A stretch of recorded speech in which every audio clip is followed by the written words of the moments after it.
Signore e signori, buonasera, benvenuti all'Hotel Carnia, dove questa sera cercheremo insomma di capire meglio come funziona, cosa va, cosa non va, ma soprattutto da voi presenti e anche da parte dei nostri relatori cercare le soluzioni migliori per dare un senso e soprattutto ricostruire la sanità in Alto Friuli. Criticità e proposte, la parola ai cittadini. Questo è il convegno che si sta per dare il via tra pochi minuti. Innanzitutto volevo ringraziare la presenza dei vari consiglieri regionali, consiglieri comunali, sindaci del territorio dell'Alto Friuli.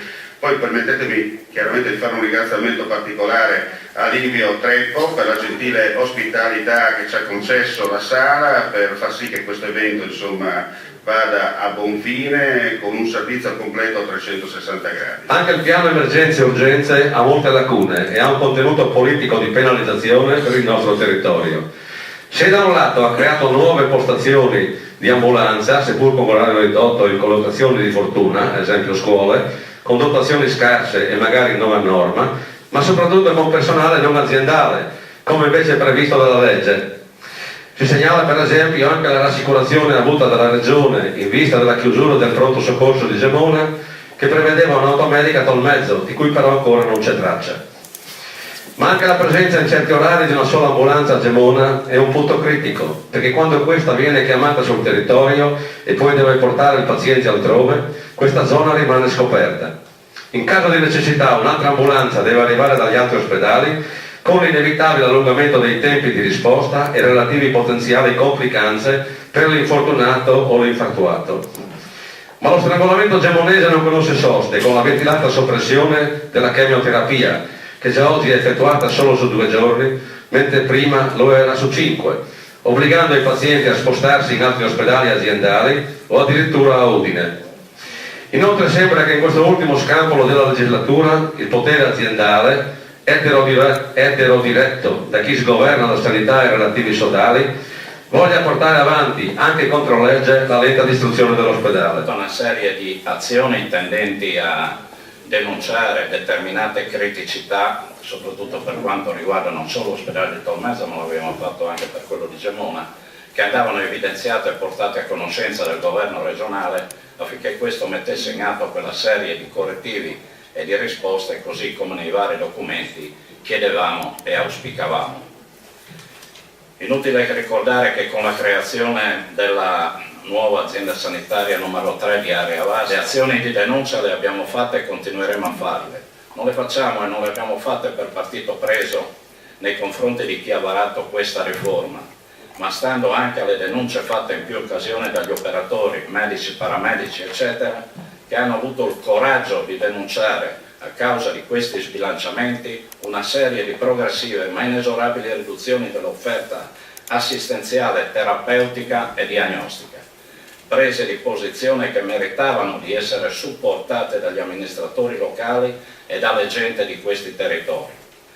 E qual è il risultato di questo depotenziamento? Non parliamo della centrale operativa unica Palmanova, semmai parleremo durante il discorso, perché se no dovremo parlare altra mezz'ora.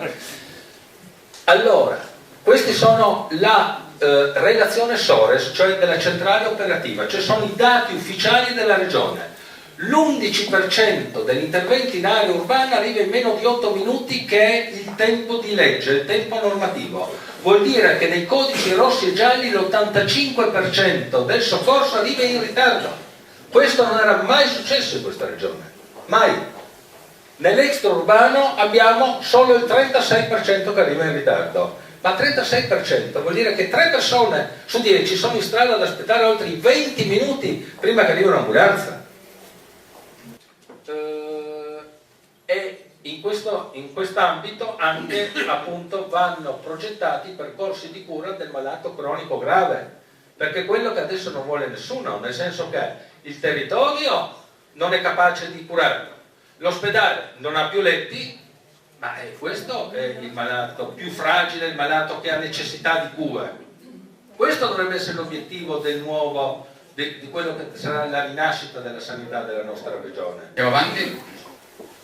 La riforma sostanzialmente, la 17, era quella della deospedalizzazione. Infatti quando Walter diceva prima sono stati ridotti, no, i primariati, è vero, sono stati ridotti del 30% i primariati, ma questo è un danno, cioè la concezione di togliere i primari è una concezione obsoleta, kafkiana. I primari servono le strutture complesse. Io vi porto un esempio che esce da questa zona e va ad Aviano. Prima si parlava di chemioterapia, no? Ecco, il CRO di Aviano con questa riforma ha perso 3 primariati. Si rischia veramente domani che non abbiamo la certificazione per essere IREX e quindi spegnere la lampadina dell'oncologia, eccellenza di questa regione. Grazie. Una cosa potrei rispondere io a Giovanni quando lui dice che bisogna che si mettano in gioco i professionisti. Allora, i professionisti si sono messi in gioco, gli sono tagliate le gambe, ok? Con minacce, con altri metodi esistono.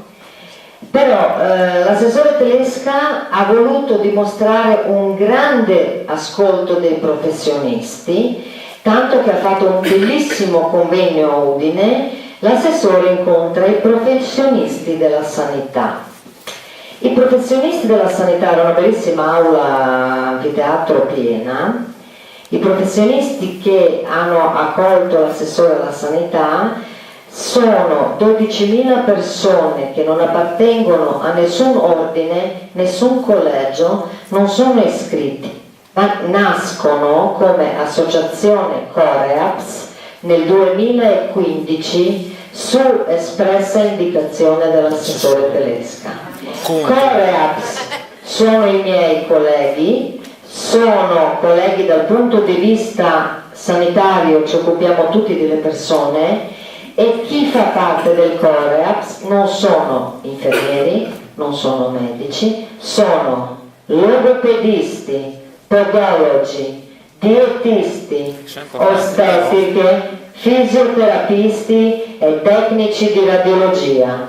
L'assessore Telesca, quando ha detto che incontra i professionisti della sanità per fare la riforma sanitaria come voleva, ha parlato con questi miei colleghi che io stimo, apprezzo, il loro lavoro è infinito, però scusatemi, in caso di un infarto o un arresto cardiaco, volete che venga a rianimare un esperto in rianimazione o volete che venga uno che gli insegni a dire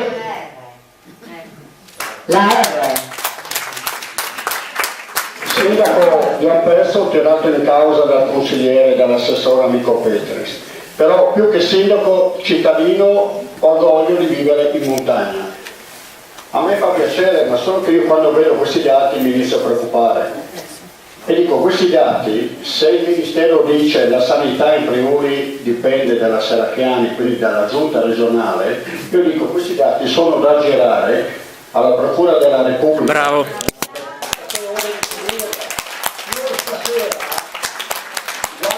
Colleghi della Carnia, amico anche Zearo, che facciamo opposizione da 4 anni contro colleghi che erano amici e la politica ci ha diviso che ci parliamo neanche, e quindi probabilmente succederà anche tra i corridoi dell'ospedale questo, perché siamo arrivati a questo, perché questa politica di sinistra della Serracchiani ci ha portato a questo, che tra amici non ci parliamo più.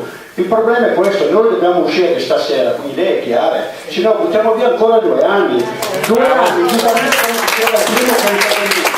La colpa è nostra, li abbiamo votati noi, va bene, abbiamo fatto un errore, non io. Però, l'Italia è un classico, uno vota quando sa chi vota. No, sicuramente di sinistra non so. Il problema però è un altro, la sanità, che non ha un colore politico, non può più aspettare 2 o 3 anni, perché la nuova giunta regionale, che sarà di destra, probabilmente vi auguro, ci vorrà del tempo. In questo momento noi, l'ospedale di Gemona in Tolmezzo, deve tornare a essere ospedale. Una lancia io la spezzo a favore del sindaco Urbani. Quando c'era Zearo e Urbani, e si valutava per tante cose il punto nascita di Gemona, però Tolmezzo, Zearo è sempre stato leale nei confronti di Gemona, però anche Urbani anche Sbando è sempre stato leale nei confronti della Carnia, che ultimamente, e questo l'ha detto l'amico Zearo, la Carnia nei confronti di Gemona non è leale. E quindi i 24 colleghi, e oggi ne mancano tanti qua di colleghi, no, a venire a difendere, perché abbiamo detto che la sanità non è bianca, rossa e verde, ma la sanità non ha colore, oggi sono, perché sono stati chiamati da un assessore dicendo non andare, tira e molla, sono al cinema David a vedere le Dolomiti UNESCO, perché le Dolomiti sono più importanti della sanità. Però domani andremo a dire, ma guardate che hanno detto tutte cazzate, perché a me la tedesca, e lo può confermare l'assessore Petres, un paio di giorni dopo in cui il comune di Ampezzo, il consiglio all'unanimità ha approvato lo stesso documento di tal mezzo, l'assessore Tedesca c'è scritto, guardate che dite solo pandoni, è solo politica quello che voi avete detto.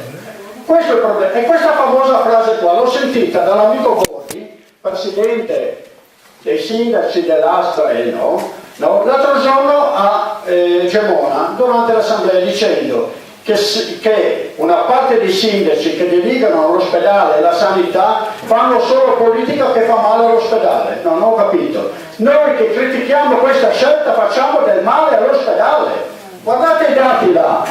Borghi dovrebbe vedere quei dati là prima di dire se è degno di stare a rappresentare i sindaci dell'Astra. Grazie mille.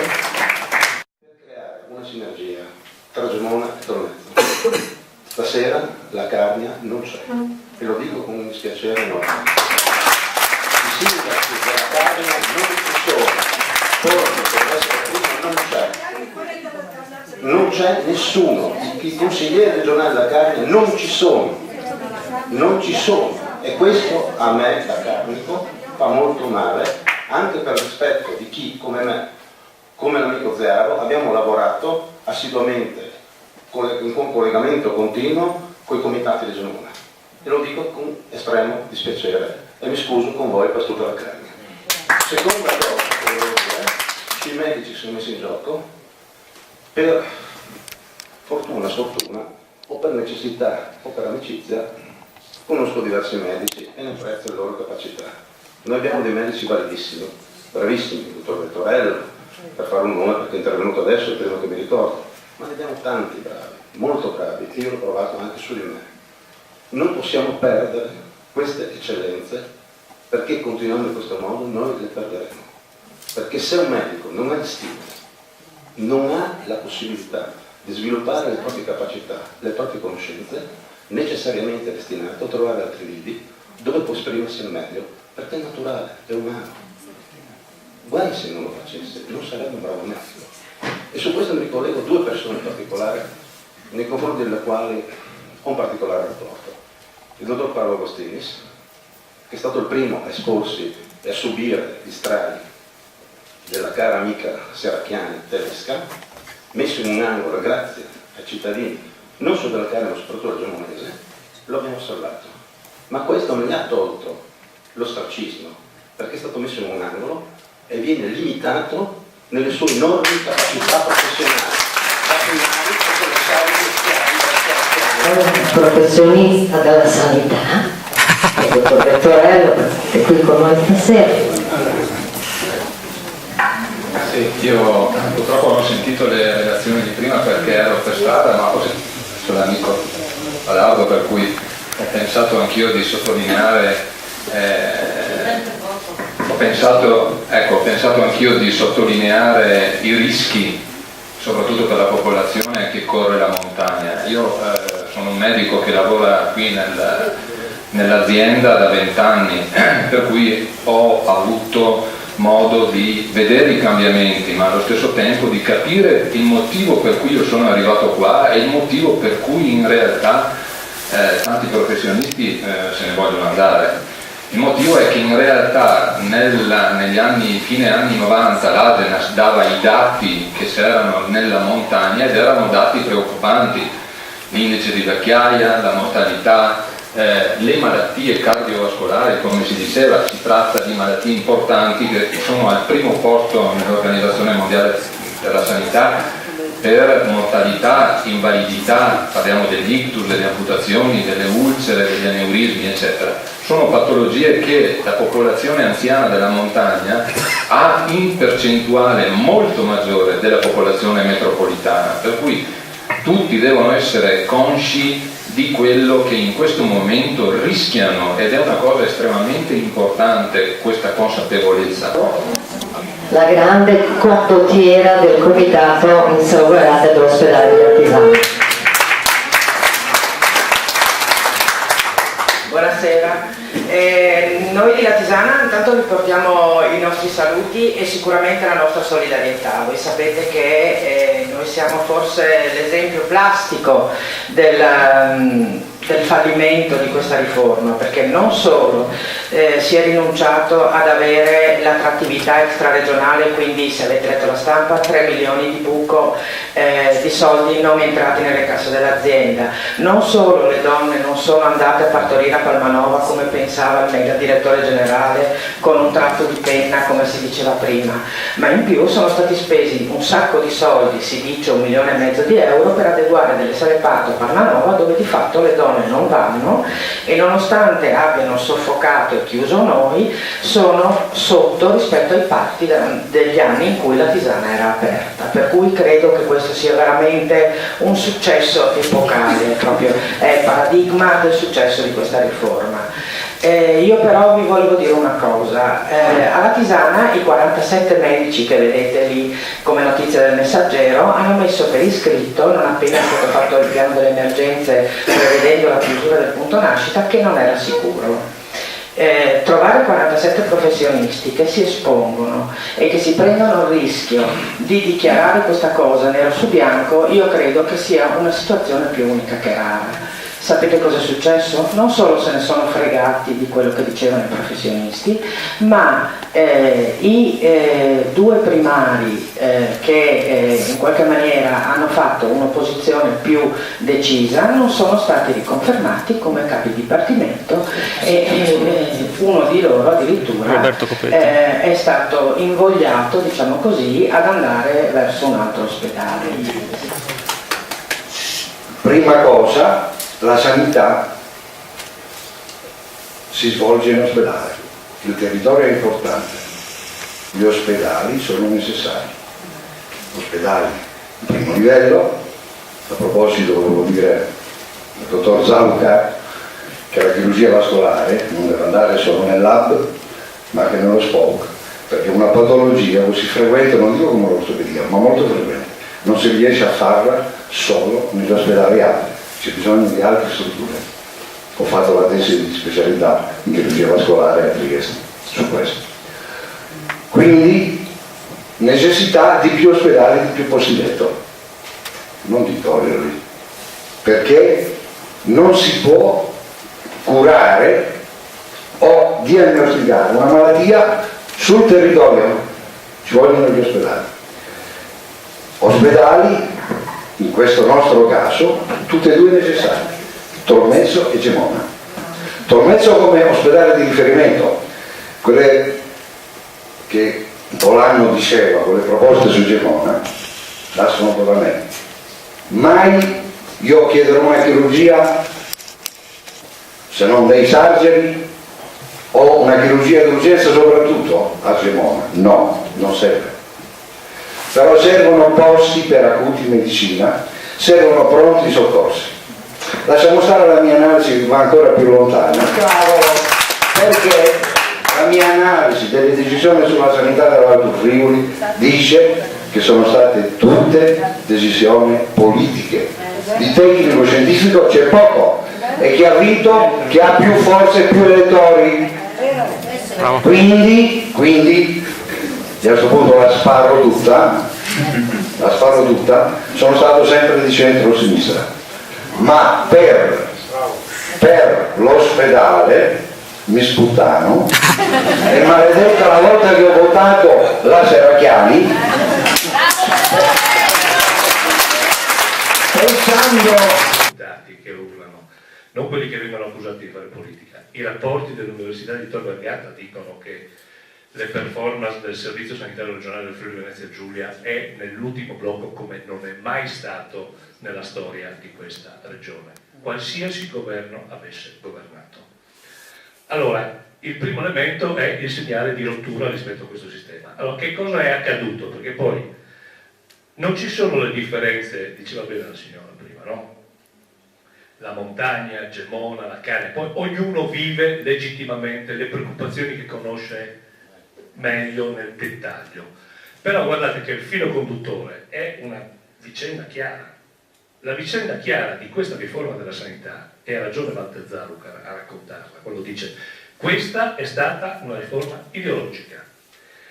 E il regista della riforma ideologica si chiama Franco Rotelli, il quale, erede del sistema della cultura basaliana, ha propinato in questa riforma il principio per il quale la malattia non esiste.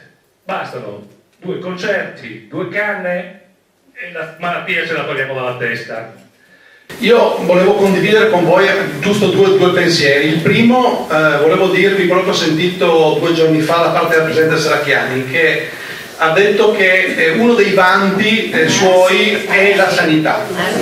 Ecco, questa cosa qui mi sembra una cosa scandalosa, mi sembra negare l'evidenza e continuare con la solita propaganda che negando i problemi non li risolverà mai. Primo tema. La seconda cosa, la Presidente ha detto addirittura che lei non ha chiuso un ospedale. Ecco, per cui bisogna che voi avvisate in giro le persone, perché lei ha detto che di tutti gli ospedali della regione lei non ha chiuso uno. Peccato che non basta tenere la scritta fuori ospedale per poterlo considerare un ospedale. Su uno, giustamente, come avete fatto con le varie slide, va a vedere quanti posti letto per acuti che contraddistinguono un ospedale ci sono a Gemona, a Magnago, a Sacile. Lì posti per acuti sono 0, a Cividale sono 0, il che significa che se non c'è un pronto soccorso, se non c'è una medicina, perché i posti acuti sono 0, l'ospedale è chiuso, è stato riconvertito. Allora, queste persone che non hanno il coraggio di dire la verità, dal mio punto di vista, devono andare a casa. Prima possibile, prima vanno a casa, prima smetteranno di fare danni. Quello di cui io ho paura più di tutto è la demotivazione del personale. Prima qualcuno, anche io ho applaudito, la risorsa della sanità sono queste persone qui che vedete qui.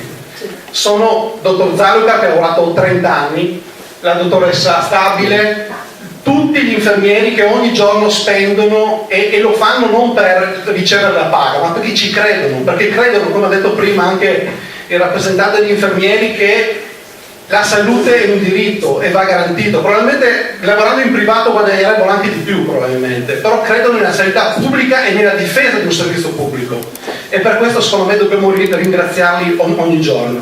Sono stato stimolato più che altro dagli interventi di Petris, Benedetti e dell'avvocato Radina, se non mi sbaglio. Lui dice che si vergogna dei carneci, ma oltre al sindaco di Urbani e al sindaco di Montenaras non vedo nemmeno quelli del nostro territorio. E secondo me perché sono tutti nel PD. Questo speriamo di no. Però questo non è un problema da poco, perché se la riforma sanitaria fa incazzare parecchi territori e parecchie aziende, lo stesso è successo con gli enti locali, ed oggi quei sindaci che non si parlano, che erano amici, hanno portato a non difendere nemmeno i servizi essenziali del territorio, e questo forse è il danno più grave di tutti, perché quando hanno chiuso la caserma degli alpini hanno perso 400 alpini. Quest'anno ci sono 100 nascite in meno nell'ospedale del Tornello. E chi è che fa bambini? Quindi questi sono dati che sono fondamentali. No, bisogna capire che su 400 famiglie, tutti più o meno nel range 30, 40, 50 anni, e questi qua sono quelli che facevano anche i bambini. Quando da un giorno all'altro non ci sono più, poi vengono a mancare le scuole, vengono a mancare gli asili, viene a mancare tutto, quindi è un problema che bisogna viverlo e non solo come l'abbiamo vissuto in passato, fa una guerra con il territorio di Gemona con Tolmezzo, adesso Tolmezzo chiede aiuto a Gemona. Il problema è molto più ampio ed è un problema che è collegato a tutta la montagna, perché il cittadino di Cloud e quello di San Leonardo, di Trentia, di Resia, di Ampezzo e quelli dei comuni di Fondovalle, soprattutto i comuni di Fondovalle come Tolmezzo e Gemona, vivono delle terre alte. Se queste terre si spopolano e non si fermano più nel Fondovalle e vanno a Tavagnacco, vanno oltre il Tricesimo, è un dramma per tutti i servizi locali. Noi, io credo, a Gemona dal 95 in poi l'abbiamo sempre fatto a prescindere dai sindaci e dai colori che c'erano in quel momento. Io voglio ricordare che il Consiglio Comunale di Gemona comunque all'unanimità si è espresso all'inizio quando c'è stata la legge Serracchiani-Tedesca contro questa riforma di legge. Mi spiace che solo il comune di Montenarzio e quello di Bordano quell'ordine del giorno l'hanno accolto, tutti gli altri sindaci che sono stati invitati, se è stato inviato nessun sindaco l'ha accolto e ci siamo naturalmente trovati soli. Qual è il problema? Il problema è che è chiaro che una legge di riforma che prevede la riconversione di un ospedale o comunque alcuni aspetti di riforma sanitaria va avanti in quella direzione.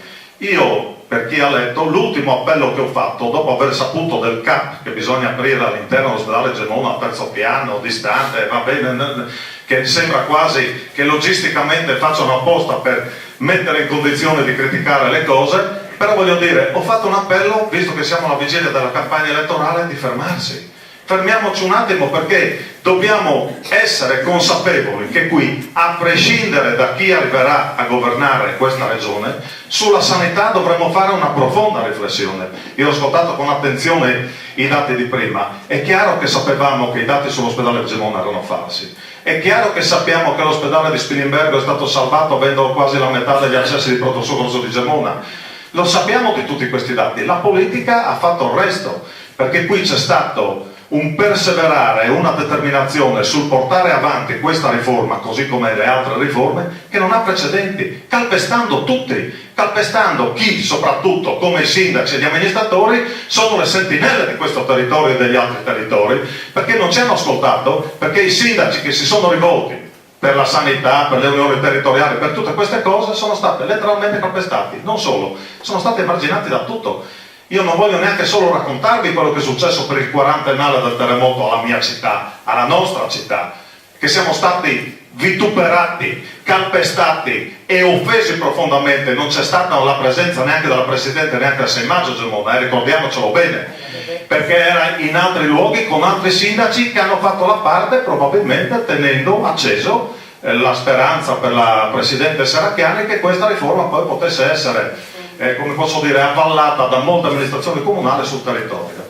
Oggi vedo con favore il fatto che la Carnia torni sui suoi passi, perché non voglio dire, però in questi anni, in questi ultimi anni, dopo l'avvento naturalmente del cambio del sindaco con Zearo, i rapporti erano non ottimi, erano da sindaci, ci telefonavamo, ci capivamo e trovavamo il punto d'incontro, l'abbiamo sempre trovato. Purtroppo non è stato così dopo, in cui chiaramente abbiamo cercato un incontro, un punto di incontro, cercando in più maniere di venire incontro alle esigenze di entrambi gli ospedali, ma non c'è stato niente da fare perché qualcuno ha sposato una legge che a priori è stata presentata, voglio ricordare Ece, ci sono rappresentanze sindacali qui, non ai sindaci, non è stata presentata alla gente. A chi è stata presentata per prima la legge? Ai sindacati. CGIL, e io ce l'ho qui, CGIL, CISL e UIL hanno avallato questa legge, perché bisogna essere chiari su alcune cose, hanno avallato per primi questa legge, mentre prima i sindacati sulla riforma Tondo erano in prima fila con i sindaci con le bandiere a Trieste e da tutte le parti a rivendicare il no a quella riforma, subito dopo quella riforma è stata avallata dalle organizzazioni sindacali. Non solo, ricordo sempre che la CGIL ha organizzato ad Amaro un incontro sulla riforma sanitaria, invitando sindaci, amministratori, eccetera, però invitando l'europarlamentare De Monte, invitando il consigliere Marsilio, invitando il sindaco di Tolmezzo. Peccato che il sindaco di Gemona non è stato invitato. Ma questo non per dire, perché ci mancherebbe l'organizzazione sindacale, poi imitare chi vuole, ma quanto per dire che questa demagogia che è scesa in questa regione attraverso queste leggi è veramente una demagogia che ci deve creare ribrezzo e sgomento, perché non era mai accaduto che tra sindaci non ci parlassimo per via della politica, non era mai accaduto che tra i livelli di scontro tra regione, comuni, province e quant'altro fosse aumentato a questo livello, e ci vorranno, badate bene, ha detto bene il consigliere Riccardi, ci vorranno degli anni per rimettere a posto tutti questi mattoncini. Però noi siamo friulani e sappiamo cosa significa la parola ricostruzione, e io mi auguro veramente che la parola ricostruzione entri nel cuore di tutti e che tutti insieme dalle macerie riusciamo a ricostruire non più le case ma tutti gli ospedali. Grazie. Grazie al sindaco Urbani. Io direi di passare adesso la parola a Franco Baritussio per l'ordine categorico è sempre quello: tagliare e razionalizzare, quasi come Friuli Venezia Giulia fin lì avesse operato male, come se in Friuli Venezia Giulia si fossero portati avanti soltanto degli sprechi, degli errori o degli aspetti disorganizzativi. Dirlo oggi come allora non è molto realistico. C'è poi la questione dell'attesa, quarto aspetto, l'attesa dei ritorni positivi di una riforma che ha deciso di tagliare delle strutture, degli ospedali, dei punti nascita, e come ci dicevano gli ispiratori di questa legge o la parte che l'ha voluta a tutti i costi, ci dicevano che da quei tagli sarebbero scaturite quelle risorse da poter reinvestire sul territorio per migliorare la qualità dei servizi sociosanitari sul nostro territorio o sui vari territori. Io credo che se allora dopo la legge 13 del 95 si parlava di chiusura di qualche nosocomio o si parlava di chiusura di qualche punto nascita, oltre a questi due aspetti dopo la 17 si è cominciato a parlare di chiusure di reparti, di chiusure di specialità, di chiusure di punti di pronto soccorso, di aree di emergenza e di servizi vari sul territorio. Tutte situazioni che sarebbero dovute crescere in controtendenza, perché da una parte si tagliava e quindi delle risorse sarebbero dovute servire per migliorare la qualità, cosa che non abbiamo visto almeno fino ad oggi. Il territorio, come si è ricordato questa sera, non si può misurare con il righello o con la calcolatrice, soprattutto le aree montane che hanno le loro caratteristiche. Le istituzioni che fanno le politiche per i territori sanno quali sono i problemi della montagna, sono poi le politiche che decidono anche l'organizzazione sanitaria, e sanno anche che la montagna è un territorio difficile che si spopola. Però la sicurezza sanitaria, in particolare nei territori lontani, nei territori con difficoltà, nei territori montani, la sicurezza sanitaria è uno di quegli elementi motivanti o demotivanti per la gente che vuole continuare a vivere su quel territorio. Faccio un esempio pratico. Vengo da Tarvisio, qui c'è anche l'amico Stefano Mazzolini che conosce quanti chilometri, quanta strada si deve fare per arrivare a valle. 65 chilometri dividono Tarvisio e Tarvisiano dalle strutture di Gemona e di Tolmezzo. Se poi partiamo dalle frazioni di Cave e di Fusine si aggiungono altri 10 chilometri, quindi 80 chilometri per arrivare a queste due strutture più vicine. Pensiamo solo ai casi da codici rosso di infarti, di ictus, dove il tempo è prezioso, ogni secondo guadagnato al cronometro può diventare determinante per salvare la vita di una persona o per lenire le conseguenze che questi tipi di patologie possono portare ogni volta che passa un secondo o un minuto di più. Negli anni 70-80 in quei territori lontani fu realizzato un poliambulatorio che ha tutti i suoi limiti e che poi è diventato il CAP, quello stesso CAP che vorrebbero fare qua in un'ala sperduta dell'ospedale o dell'ex ospedale di Gemona.